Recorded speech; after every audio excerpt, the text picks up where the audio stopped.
Perkenalkan, nama saya Elizabeth Sulitonga dengan NPM 200 10 633, Prodi Pendidikan Ekonomi.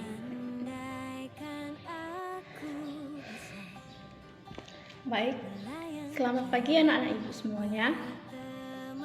Apa kabarnya? Baiklah. Sebelum kita memulai pelajaran kita, baiknya kita berdoa. Berdoa dimulai. Berdoa selesai. Oke. Pada pagi hari ini kita akan membahas materi kita mengenai konsep ekonomi. Sebelumnya ibu ingin bertanya kepada anak-anak ibu, siapa yang tahu apa itu konsep ekonomi? Anak ibu di belakang tahu apa itu konsep ekonomi? Oke, kayaknya pada masih bingung apa itu konsep ekonomi.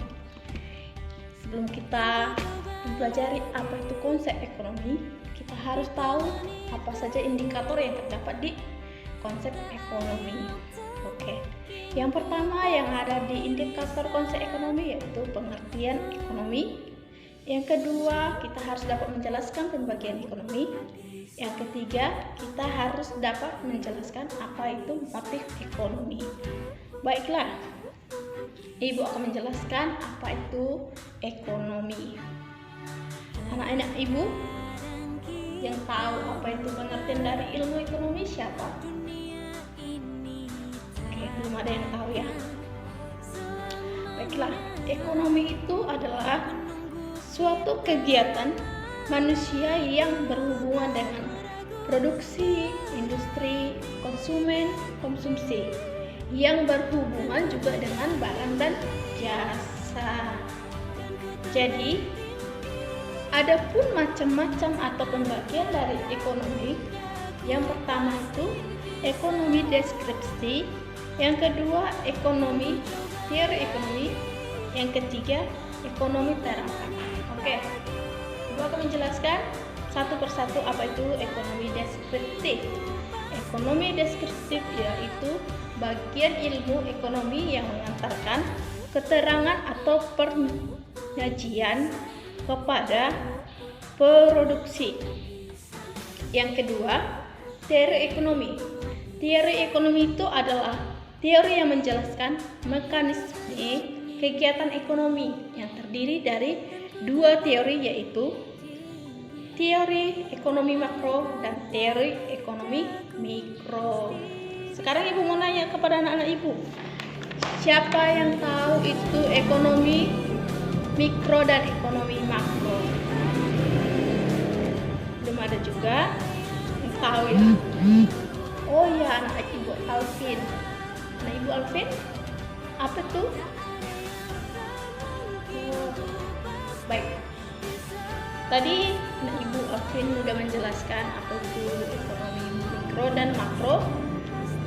Ya, ibu tambahi ya, apa itu ekonomi mikro dan makro.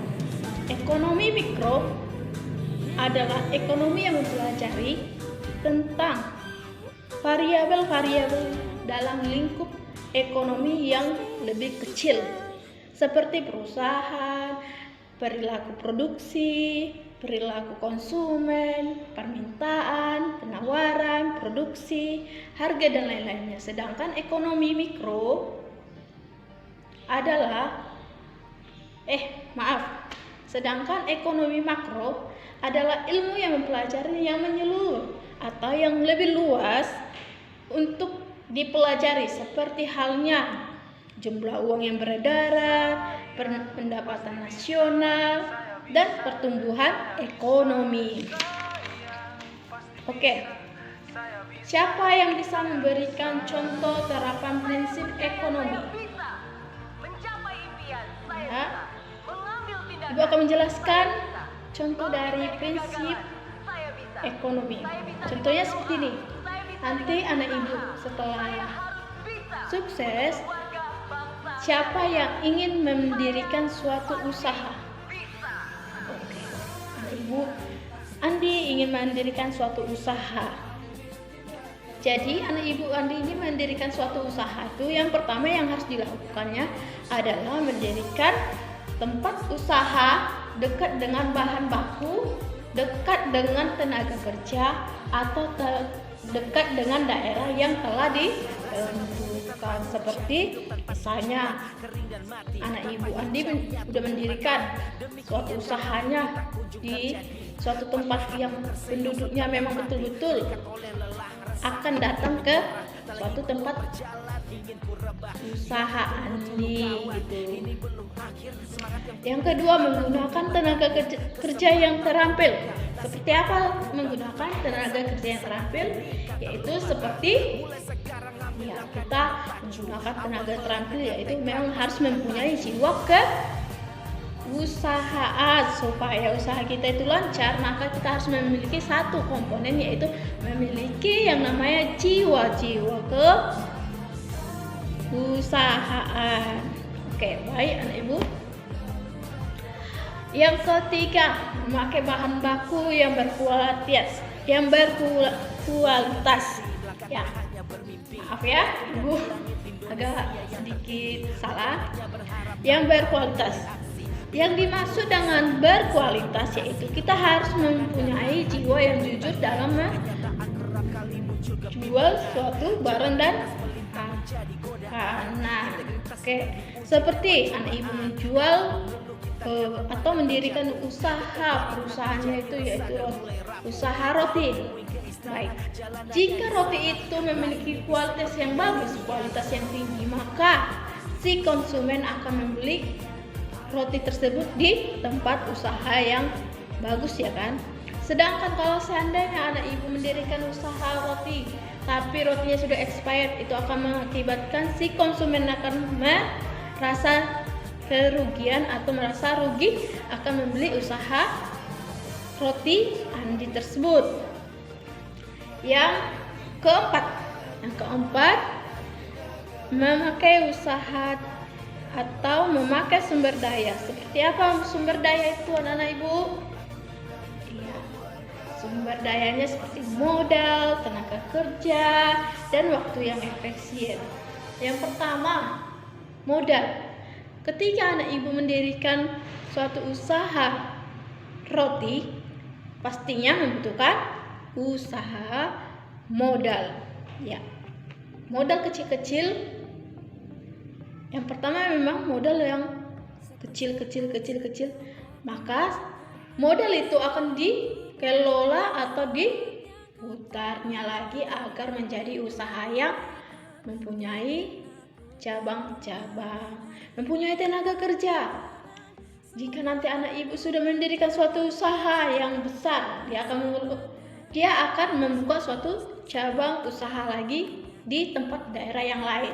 Pasti dia akan membutuhkan yang namanya tenaga kerja. Yang ketiga, membutuhkan waktu yang efisien. Jika anak ibu nanti Andi itu sudah mempunyai usaha yang besar, dia memiliki cabang, pasti dia akan membutuhkan yang namanya waktu yang efisien. Yang mungkin anak ibu akan membuat jadwal di hari Senin, Selasa, Rabu dia ke tempat si A, dari mulai Kamis, Jumat, Sabtu dia ke usahanya yang B. Ya. Yang kelima, memiliki mesin modern yang produktivitas, seperti memiliki oven, memiliki alat-alat untuk mencetak kue ataupun sebagainya. Yang keenam, menentukan harga jual. Ketika nanti dia menjual roti itu harganya 15.000 per bungkus, dia memang harus membuat harganya seperti 17.000. Kalau misalnya dia membuat harga kue tersebut, ya harga kue tersebut 30.000 gitu. Pembeli akan bingung, kue sekecil ini 30.000. Ya, akhirnya sih konsumen gak akan mau beli gitu. Kita harus bisa menempatkan harga posisi atau harga dari jual beli kita gitu. Yang terakhir, menentukan barang dan jasa yang akan dihasilkan. Jika anak ibu nanti sudah menentukan barang dan harga yang telah ditentukan, maka ia akan dapat menghasilkan suatu barang dan jasa. Yang ketiga tadi harus dapat menjelaskan apa itu motif ekonomi. Yang siapa tahu itu motif ekonomi? Ya, anak ibu masih pada linglung. Ibu akan menjelaskan apa itu motif ekonomi. Motif ekonomi memiliki sifat, yaitu dua sifat. Sifat yang pertama yaitu ekstrinsik, yang kedua sifat intrinsik. Motif ekonomi merupakan motivasi yang membuat orang untuk melakukan berbagai kegiatan atau tindakan ekonomi. Yang ibu katakan tadi memiliki dua sifat tersebut. Yang pertama sifat ekstrinsik, yaitu yang dari luar, atau yang disebut dengan motivasi yang mendorong dari luar. Contohnya ibu akan mengasihkan contoh seperti anak ibu Andi tadi. Dia ingin mendirikan suatu perusahaan gitu, atau suatu usaha seperti roti tadi. Dia pengennya ke situ, tapi orang tuanya menyuruh dia untuk menjadi seorang dokter karena dokter itu memiliki gaji yang tinggi dan dapat menyelamatkan nyawa orang. Tapi tidak dari dirinya, itu yang disebut dengan sifat ekstrinsik. Yang kedua, memiliki sifat intrinsik, itu dari dalam. Jadi anak ibu ini memang udah niat dari awal untuk mendirikan suatu cabang, yaitu perusahaan roti. Tetapi memang orang tuanya menyuruh dia selalu untuk atau memberikan motivasi untuk mendirikan suatu cabang lagi gitu. Berarti dia mendapatkan dorongan dari dalam, dan itu disebut dengan sifat intrinsik. Oke. Anak ibu ingin bertanya, mengapa konsep ekonomi ini mempunyai 3 indikator? Ya, karena di dalam suatu konsep ekonomi itu, jika dari 3 indikator ini tidak ada, tidak ada, maka konsep ekonomi ini tidak dinyatakan sebagai konsep ekonomi yang bermutu. Oke. Siapa yang dapat menjelaskan atau memberikan kesimpulan mengenai konsep ekonomi yang ibu terangkan tadi? Coba anak ibu yang belakang menjelaskan apa itu konsep ekonomi atau memberikan sedikit dari penjelasan ibu. Oke. Ibu akan memberikan sebagian atau kesimpulan yang bisa kita ambil dari pelajaran kita, yaitu konsep ekonomi.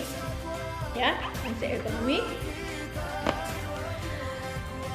Kesimpulan yang dapat kita ambil yaitu ilmu ekonomi itu adalah ilmu yang harus kita pelajari, atau ilmu yang dipelajari seseorang untuk melakukan kegiatan yang namanya kegiatan berproduksi atau yang namanya kegiatan ekonomi dalam mencukupi kehidupan sehari-hari. Dalam mencukupi kehidupan sehari-hari itu kita harus melakukan yang namanya kegiatan ekonomi. Dan kegiatan ekonomi itu tidak akan lepas dari yang namanya apa ya? Siapa yang tahu? Dari namanya kehidupan sehari-hari. Jika kita tidak melakukan kegiatan ekonomi atau ilmu ekonomi tersebut, kita tidak akan bisa menjadi manusia yang dapat memenuhi suatu kebutuhan. Ya, ibu akan memberikan anak ibu tugas, yaitu tugas kelompok. Ya, kita ada sekitar 30 orang, maka ibu akan memberikan satu kelompok itu ada 5 orang. Ya, berarti kita semua ada 6 kelompok ya. Ya, kelompoknya bisa dicari sendiri, nggak harus ibu yang menentukan siapa kelompok-kelompoknya. Karena kalau jika ibu yang menentukan kelompoknya, anak-anak ibu ada yang tidak mau dan ada yang merasa terpaksa. Jadi ibu serahkan sama anak-anak ibu dan ibu akan memberikan materi kita. Anak-anak ibu harus mencari apa itu ekonomi, berikan contohnya. Yang kedua, anak ibu harus dapat menjelaskan apa itu pembagian ekonomi dan coba dicari dari sumber yang lain, karena di buku kita sudah ada apa itu pembagian dari ekonomi dan motif ekonomi beserta contohnya juga. Mulai dari sekarang, minggu depan ibu akan menyuruh anak ibu tampil dan kelompoknya akan ibu acak. Semoga anak ibu dapat bekerja sama baik. Ibu akan memberikan materinya.